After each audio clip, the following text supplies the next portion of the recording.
Christian parenting.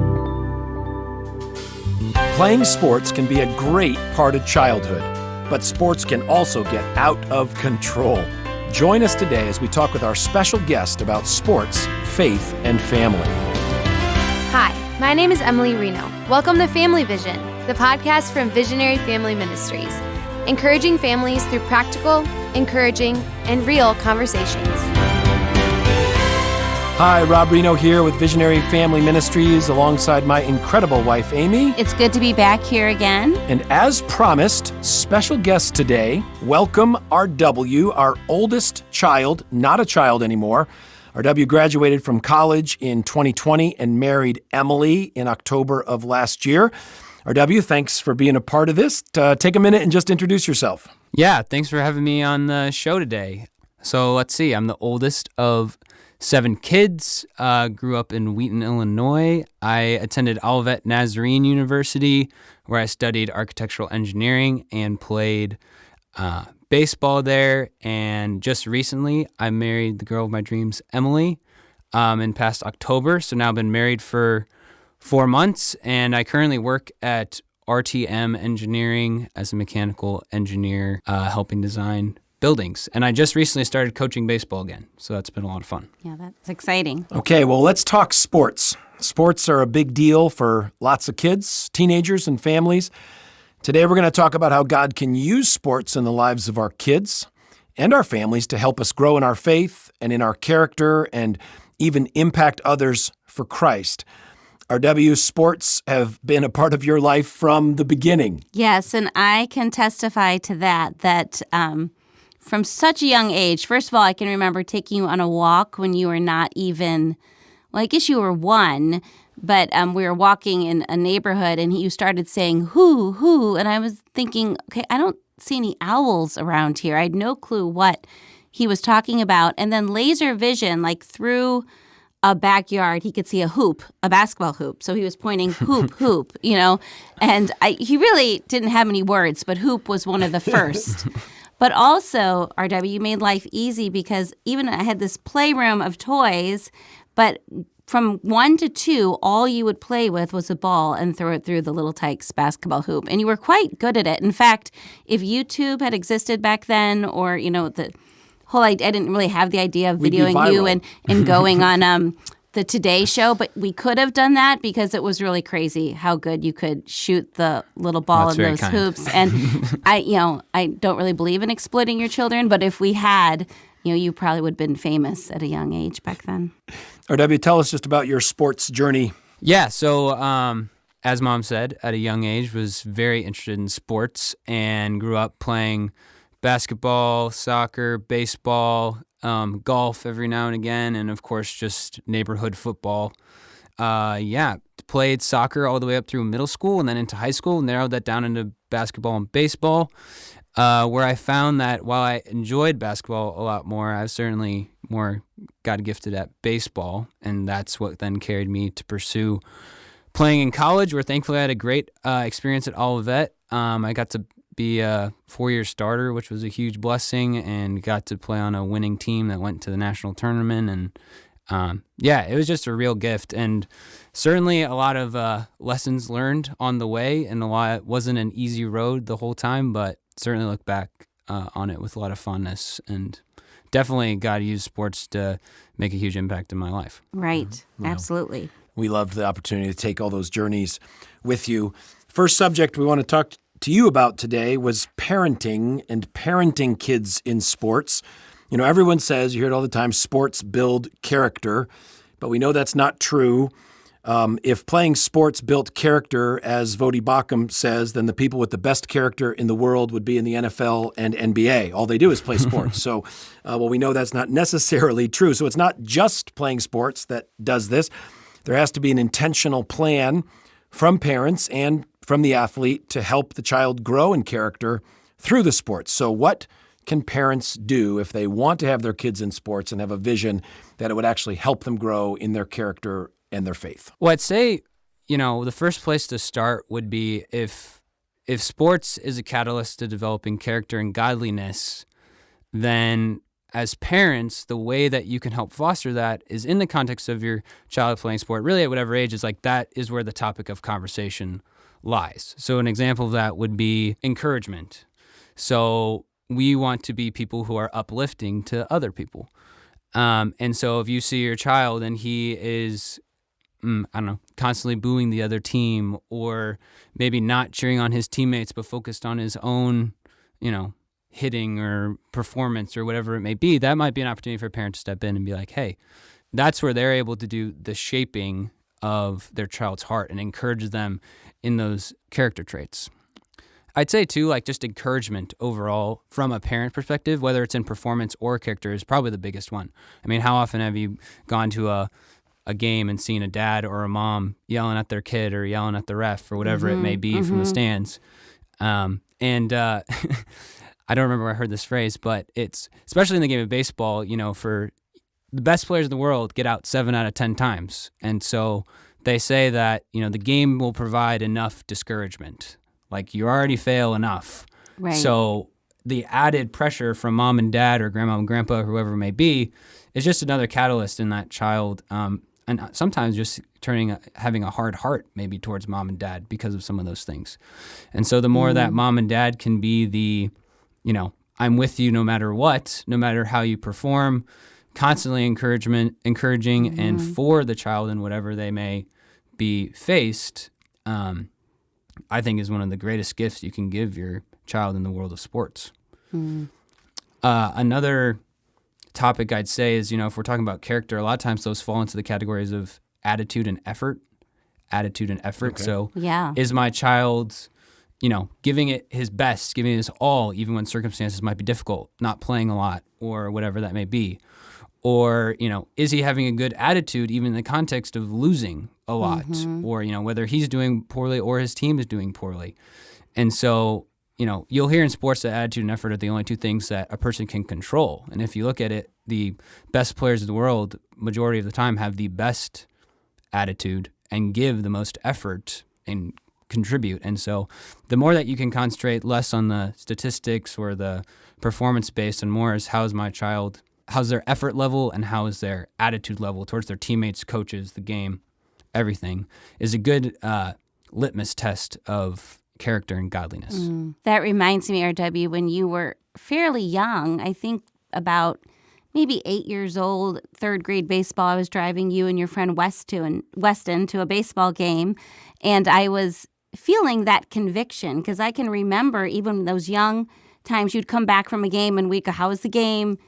Did you get a hit? Those were, did you make a play in the field? Those were sort of our top questions. And I remember you and I talking about that and being convicted that, those shouldn't be our first questions, right? Because that's teaching him to be so performance oriented. So on the way to this game, I decided to kind of test this out. You were pretty young, and I'm talking to you in Weston and talking about, why are we playing this game? Why does God have you on this team? And he wants you there to encourage your teammates, and I want you to really even be thinking about Jesus during this game. And I'm doing a nice little spiritual baseball character 101, if you could call it. And JD, your younger brother, is listening the whole time to all of this. And you both received it very well, and we prayed, and you went off to play.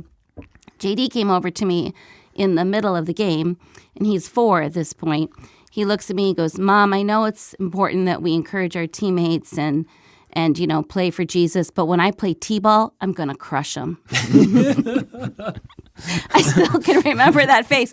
So my point is, these are conversations you have to have over and over again, right? Not just one time. Oh, yeah, totally.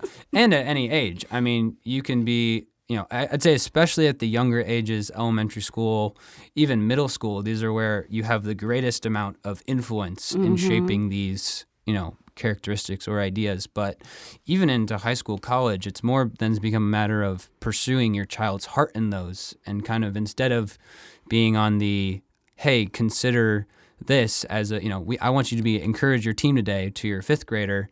It's, hey, how are you feeling like, you're meshing with your team, or you're giving them the opportunity then to kind of release or have more of a conversation of what their thoughts and feelings might be or what they're struggling with, to then you can help guide and push them in the right direction.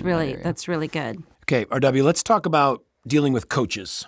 You've had a lot of them in your life, and you had to go through a transition where you realized that you needed to play for Jesus even more than playing for your coach. So talk about that. I'd say my first kind of poor coaching experience was middle school baseball. Oh, I remember that well. Yeah. Where, I was an above average player on the team, and I just had a coach that really didn't like me for some reason. And in 6th, 7th, 8th grade, like baseball is still in this fun category where there's not really a lot of stress and pressure, and it's just like you're out there with your friends having fun. And so it was a very odd experience where, you're trying to play your best, but then you're not necessarily, getting put in the, get top of the lineup or whatever it may be.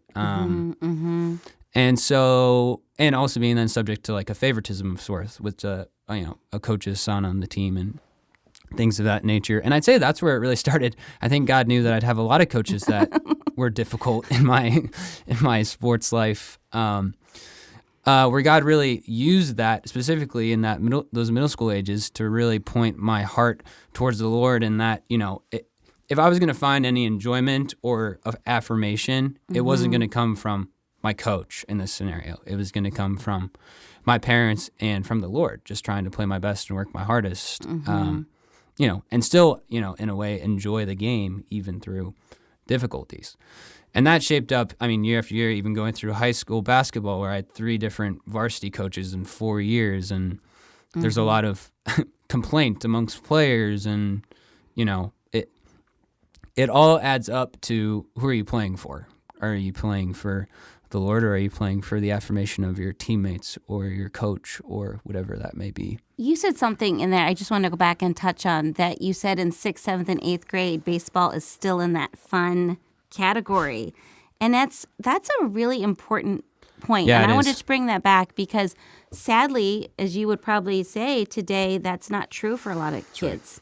Because in this intense travel culture that we've developed, and not just in baseball, and in a lot of these sports, we see that fun category kind of disappears a lot earlier, right? And what can you speak to that? Yeah, a lot earlier. Just the other day when I was teaching lessons, I was working with a 10-year-old, and the dad came in and was like, and I just got my 8-year-old into his travel team, and they got 50 games this spring, or whatever it may be. And my heart kind of sinks a little bit when I hear that, because over the last 10, 15 years, kids' sports has ramped up in its intensity and schedule and time commitment, even at, 8, 9, 10 years old. And I'd say the saddest part to me is that in my mind, it's just you're putting so much time, energy, effort into something that should be a lot of fun and not stressful, but it's becoming a stress not only to the kids in a lot of times, but also to the families. It's financial on finances. There's a lot of other things that go into it, but on top of that, parents feel like they need to do that for their kids in order for them to be on the 12U team, to then be on their freshman high school team, to then maybe even go play college. And there's a strong reality that in many times the greatest gift that you can give your kids, at least from just a strict sports perspective, is just give them the joy of the game, which is keeping it light and stress-free, and put them in opportunities where they're going to have fun, Lord willing, with good coaches that are going to provide the skill training and the character building and things of that nature. Like, for example, I would say like an FCA type program, Fellowship of Christian Athletes, has a really unique, way that they're reaching out to these kids, where they're trying to give it up, a Christ-centered baseball or basketball or whatever is experience, and still try to provide, high-level competition, but also try to make it in a way that's comfortable for families to be a part at whatever level of engagement they want to be. So if they want to play 20 games instead of the 50 games or whatever it is, like, there's some opportunities for, families to be able to still have their kids be in a high level, but not be in the extreme where their family is running around every weekend playing tournaments in 4 different states on Saturdays and Sundays. Yeah. It's interesting, the research and observations on all of that. And this whole subject, we should probably do just a full episode and part 2 of just talking about this issue of travel sports. But, rapid fire thoughts, one is that they've done these studies where the elite 6th grade players are not necessarily the high school varsity players. Correct. And they are not necessarily at all the college players.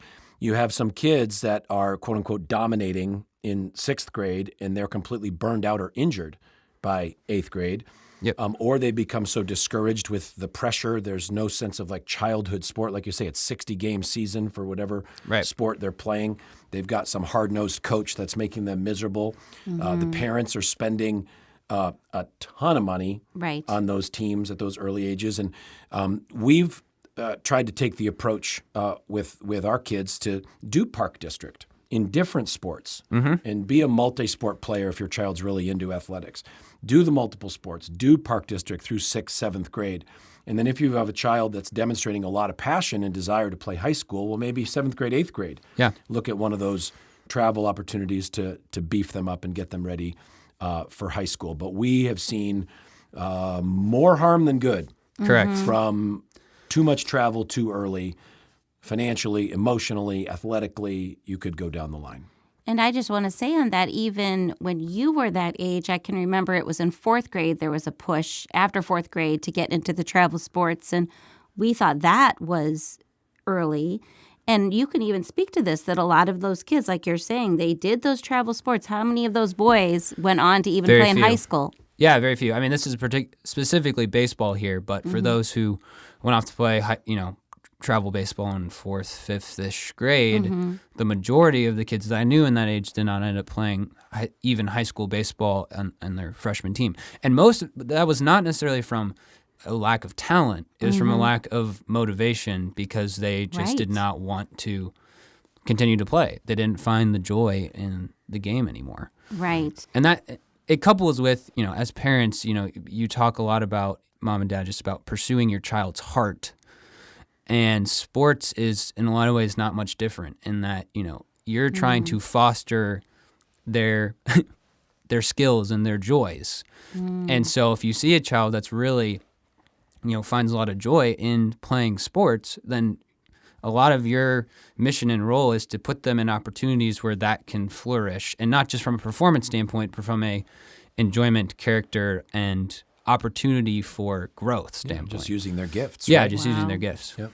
Well, one of the powerful character lessons I've seen you learn over the years is putting your teammates above your own personal performance. I remember during your college baseball years, you said so clearly, I would rather play a terrible game and have my team win than play a great game and have my team lose. So share how the Lord, because that's a little bit unusual from a lot of athletes, share how the Lord worked in your life over the years to bring you to that way of thinking. Yeah.